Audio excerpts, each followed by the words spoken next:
Hi, fellow Americans. How you doing?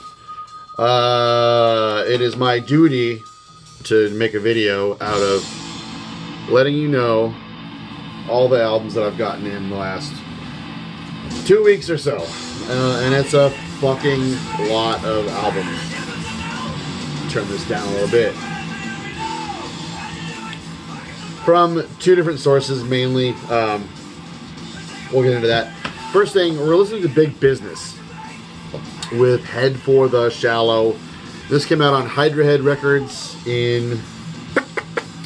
Is it really all that important that you know what year it came out in? 2004. Maybe it was recorded in 2004. Anyways, I love these guys. Their first and second, this is their first album. I don't have their second album, but I need to get a copy of it. This is just a fucking crashing tidal wave of bassy riffs, just amazing, flawless fucking drumming. This guy, these two guys are such a force to be reckoned with, and I feel like not enough people know about this band. Head for the Shallow, Big Business. They kind of hit their stride, I guess, when these two guys became half of the Melvins. The Melvins, I've never been into them. I don't get it. Except for the song Honey Bucket. That's a killer song, but I don't get the Melvins. I don't like the Melvins. But Big Business is fucking awesome. Alright, so a lot of my videos lately have been albums that I've been buying from my buddy Kevin, who Eli introduced me to. In his last email, there wasn't a whole lot of stuff that I was interested in, so I decided to go through the whole list and acquaint myself with anything that I didn't already know. So some of the stuff that I chose, I was like, holy shit, that's awesome, I can't wait to get it. And some of the stuff I did know, we'll get into it more and more, but I need to sort out what I got from him and what I didn't. So give me just a second here. That should... Yeah, okay. I think that's fucking it. So about 10 albums I got from him. Some stuff I'm really fucking stoked to tell you about. And I urge you strongly to listen to a couple of these that are just fucking floored me. First, we've got Messiah Force with The Last Day. Apparently this is a Christian metal band, and this is not the original cover.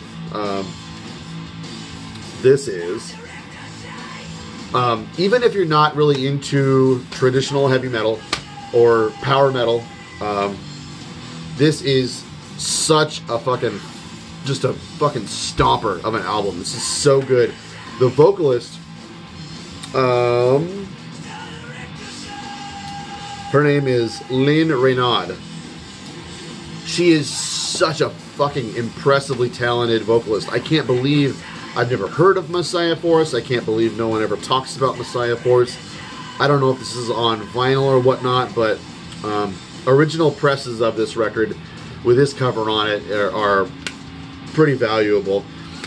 So this is some kind of reissue. There's some kind of half bootleg re-releases that aren't legit or whatnot.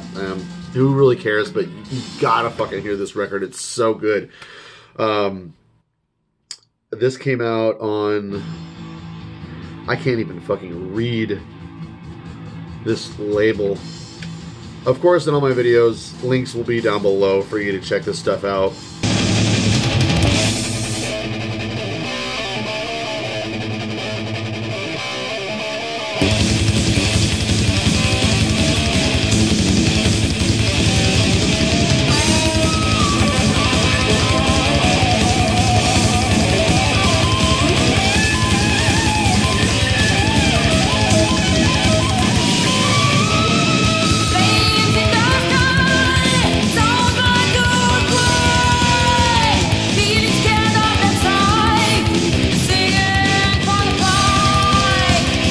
You gotta hear this, man. It's so fucking amazing.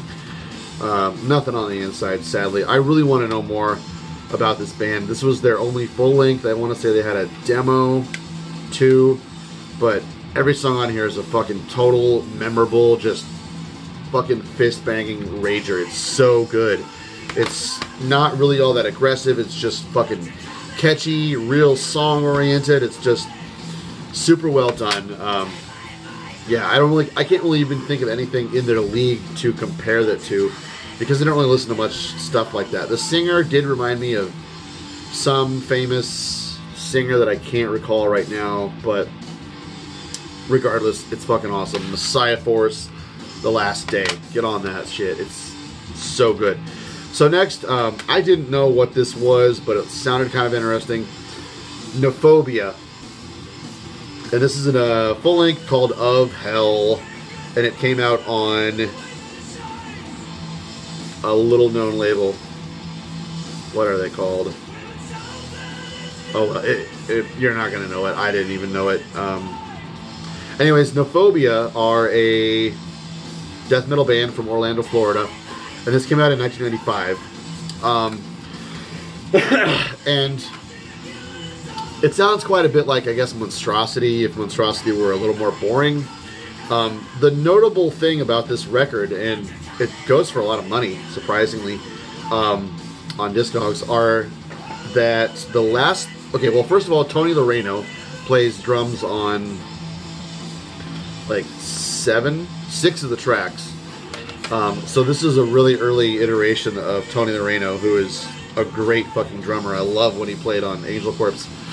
But then the last 3 songs are drums programmed on an Alesis, apparently, by Gene Hoglan.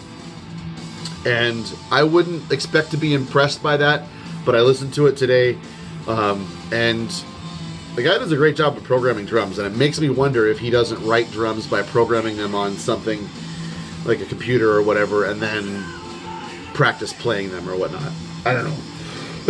But another notable thing about it is that Chuck Schuldiner plays a solo lead or whatever on the last track as Ancients Evolve on here. So I will try and find a song from this and put it down below.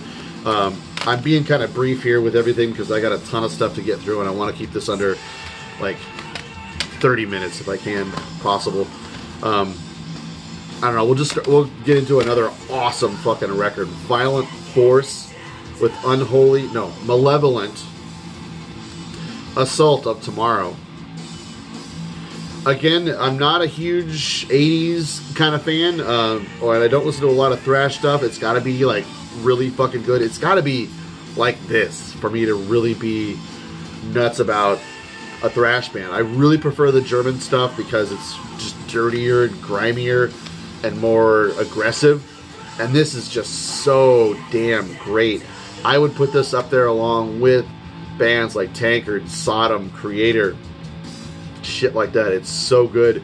I want to say this came out in 85 originally, and this is a Metal Mind reissue, limited to 2,000 copies. Yeah, 85 is my guess, maybe 88, but it is really, really early and primitive sounding. Like, I want to say 85 sounds a little bit more like it. You can kind of tell that they, just lyrics on the inside, that they came up alongside bands like Blind Guardian and Halloween. You can kind of hear those kind of German speed metal roots in this, but the fucking fury and just viciousness that Violent Force actually conveys is just far and away. It kind of separates them from bands that were a little more traditional and a lot more memorable, melodic and shit like that. These guys were just fucking wanted to tear your face off, and it's really, really good. I blindly bought this Bifröst, Pagan Reality, from my buddy because it was on this label Nazgul's Eerie Productions, and a lot of good stuff came out on Nazgul's Eerie, and this label turned into, I'm gonna fuck this up, Barbaric something or other. Yeah, I'm gonna stumble through trying to remember that. Anyways, I put this in, and it is fruity and cheesy and not very good. Yeah, Yeah, I think this is the Swedish Bifröst that wound up putting on like 2 full lengths on Hammerheart, which I still intend to probably pick up. I want to say they also had an album called Myth History, which I've always kind of meant to get a copy of. Ugh. So, also got Macabre, Grim Scary Tales. I haven't checked in with Macabre since Dahmer. And Macabre were one of my favorite bands when I was first getting into metal. Sinister Slaughter is a goddamn amazing record. And, you know, I thought, I haven't really heard anything bad about what Macabre has been doing. It just kind of seems like they kind of fell under the radar and people kind of forgot about them. Maybe they're kind of putting out the same album over and over and over again, but it's always a pleasure to listen to Dennis the Menace play drums on anything. I'm kind of surprised he doesn't play in more bands or whatnot, but the dude is immensely talented. And this is just another Macabre album, you know. It's not bad. It's nothing to write home about, but you know what you're getting. It's just kind of funny to hear him with like a really polished production. So next we've got, I got this because it's on JL America and Turbo USA. I collect that label. And this is Excruciating Pain with Thou Shalt Choose. I was totally unfamiliar with this record until I got it, really.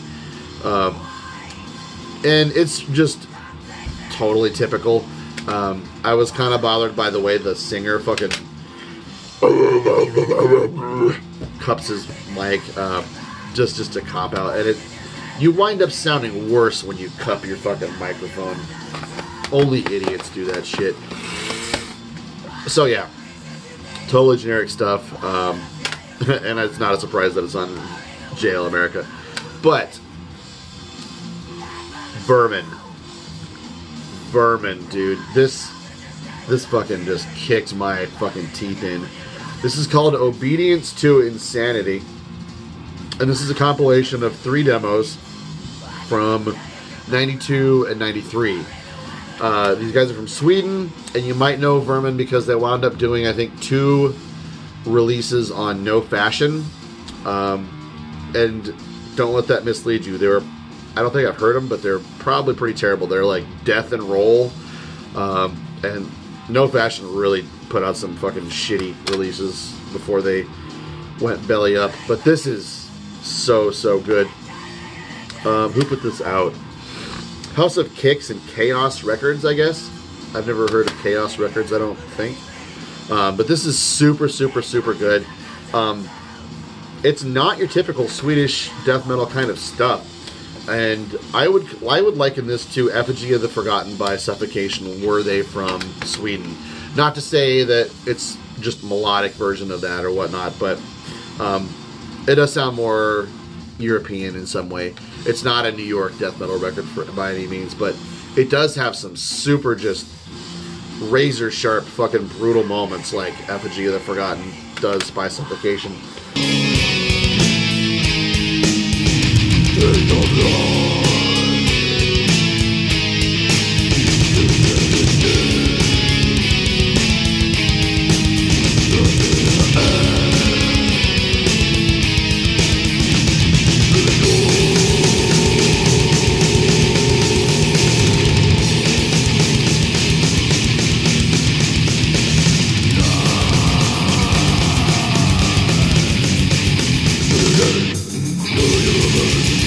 So, definitely check out Vermin, Messiah Force, and Violent Force. Was it Messiah Force? Yeah, 2 forces. Alright. Not going slow or fast like I thought it would. Noctemeron. This came out on Wild Rags in... God, I do this in every video. 92? Yeah, 92. And this is called A Time the World Forgot.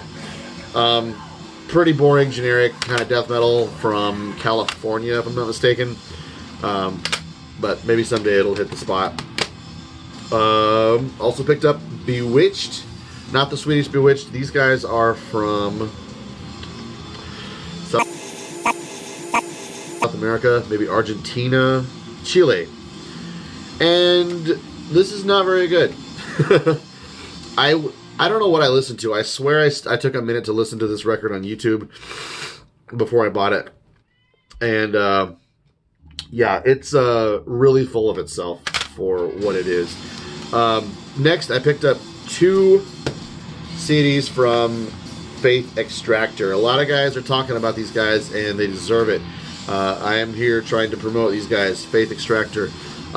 Haven't put these in yet, but I have streamed, I think, this record on YouTube once or twice, and was really impressed and planned on getting copies of it. This is their, I think, debut demo, Total Death Illumination. So they're a death metal band from Ohio. I actually met Ash Thomas a couple of, going on 2 years ago or so, maybe, up in Chicago. Really killer dude. He's played in a lot of killer bands, including Thorns of the Carrion. This came out on Deathgasm. You should be able to pick up this stuff really everywhere. It's really killer. Just kind of thrash, like post-thrash death metal kind of stuff. Ash does a great job writing those songs. So, let's see. Oh, I forgot to do this album in another video. This came in the mail today. This is Scald. And this is all of their stuff, including, I think, some demo material from another project.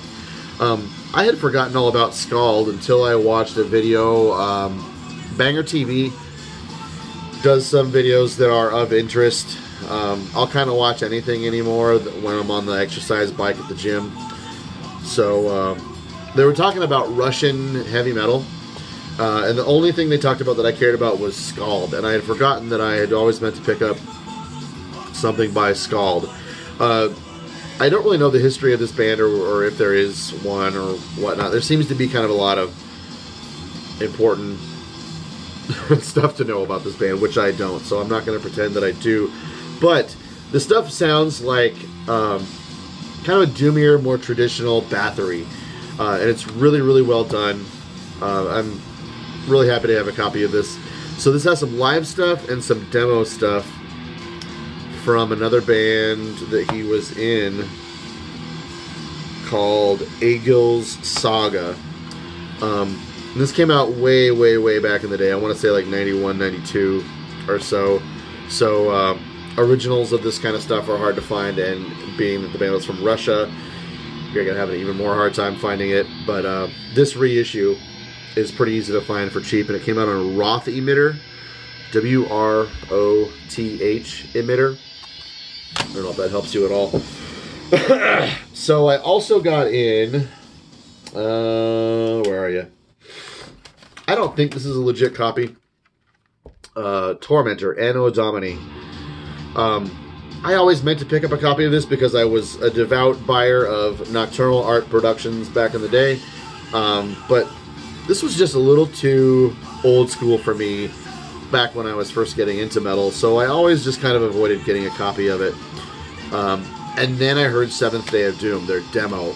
And I like Seventh Day of Doom, I think, a little bit more than this. I might change my opinion now that I have a copy of it and I can really give it my full attention.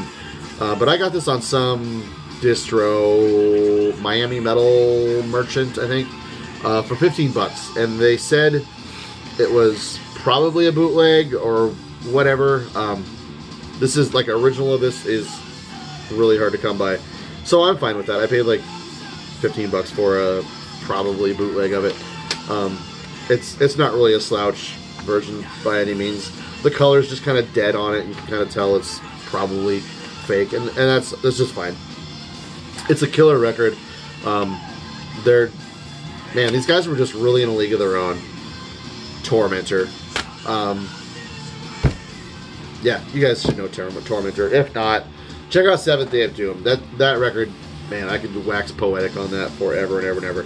So I also got in a box of goodies from my buddy Marty Worm, who you should all know. So, first thing is Alda's Passage on LP. This might be sold out. I'm not sure.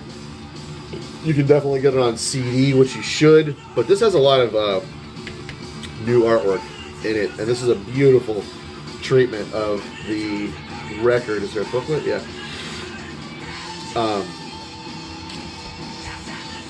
Atmospheric black metal from Portland, Oregon. I absolutely adore these guys. At first I was kind of not a fan of this record, and I kind of was like wishing it was more aggressive, but I really was eventually taken by how beautiful of a record it is. Red vinyl on that one. Yeah, Alda Passage is super good. On Binderoon, yeah, get on it. If you're thinking about getting it, fucking don't hesitate, because that was limited to 300 copies, and so many people were asking about that thing. Next, we've got Paths. Now, this is the next thing you need to get on. This is called In Lands Thought Lost. So Paths is a band that I was a fan of before Paths arrived on Binderoon's shores. Where the Oakenhearted Dwell, awesome record. Beauty and Nihility, another awesome record. He's got a lot of records under his belt. So this is the first time he's not used a drum machine, and the drums on this are done by Austin from Panopticon. So get on this. It's a phenomenal record. The dude is a brilliant songwriter.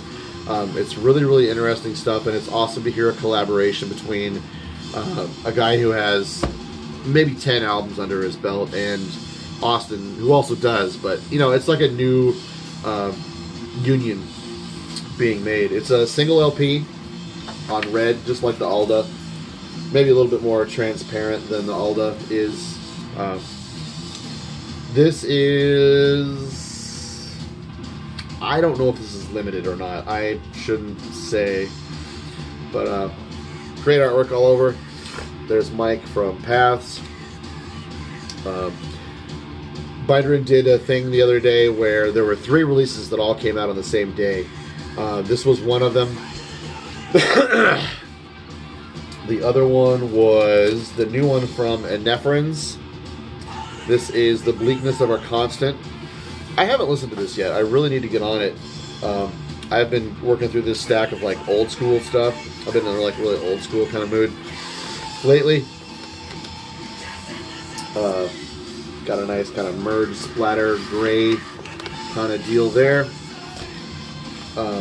In my last video I talked about Enephrins quite a bit. We've got a spot gloss rune symbol on this guy. There you are. And nice thick insert there with some beautiful Minnesota woods.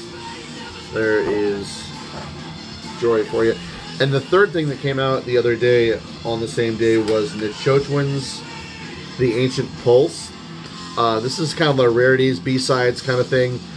It's just a CDR, so really kind of just for Nichochwin diehards, I guess. There's a lot of acoustic stuff. There's a Rotting Christ cover on here. Maybe another cover. I haven't put it on quite yet, but I've been just kind of in the know about it for a little bit. So whenever Marty sends me a package of goodies, he sends me a ton of shit, because I'm a fucking CD garbage man. But before that, this is his band. This is Marty Worm's band, The Glorious Dead. This is a rehearsal demo 2018. 4 songs, pro tape. And since it's a cassette, I haven't played it yet. I don't play cassettes because they're a pain in my dick. So I will play it sometime. I don't know if you can get this from their Bandcamp or if it's even publicly available. I think it might just be kind of a thing for friends. They do have a lot of stuff coming out. So they're kind of like just a death metal band, an American death metal band. Maybe some, it's kind of a lot of like pinch harmonics kind of stuff, like Incantation kind of.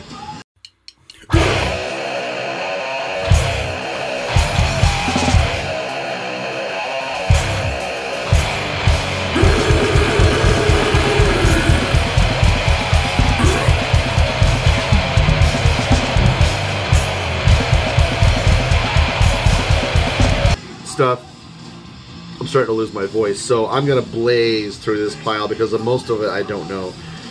In fact, there's really no reason I should be doing this in a video. I might even wind up cutting it out. We've got Litany with Pyres of Lamentation. Never heard of it. Goat Whore with whatever. I'm gonna get rid of this. Haven't checked this out yet. Rigorous Sardonicus. This is a full-length Balis Ex Umbra de Mortis. I have always wanted to get a copy of any Rigor Mortis albums, so I'm looking forward to getting into that. It's some super broad, heavy Funeral Doom kind of stuff from New York, if I'm not mistaken, maybe New Jersey. Yeah, Paragon put this out. Diamond Tyanon. I hear a lot of guys talk about this band, but I think I've listened to, or maybe even used to have one of their records and didn't like it, but this is Hosannis Novus Ordo Secolorum. Y'all know metalheads don't fucking know how to speak Latin. Why do we gotta pretend? Philistine with Black Hymnal. Looks like a self-released demo. And then we've got a split between Sea of Tranquility and Pax Mortis. Cursed Productions put this out. Looks actually pretty cool. So, thank you, Marty. You're getting down to the dregs of the very last stuff. You don't have to do this. I don't need this stuff. And then lastly, my buddy from DRYAD. I'm going to put a link to DRYAD down below for you to check out. It's a local black metal band that I've been really liking listening to, and I saw them live last weekend, which is why my voice is hoarse. He gave me a copy of this Zaster album, Defective Epitaph, out on Hydra Head many, many years ago. This is from the era of Zaster where I feel like he should have stopped maybe 6 albums before this one. There's a version of Subliminal Genocide. There's like a demo version of Subliminal Genocide that is really, really killer. But, I don't know, we'll give this a listen and see what it's like, but yeah, Zaster did way too much material. Alright, that is it. Again, I'm curious to see how long this was. Anyways, we'll see you next time. Happy Thanksgiving.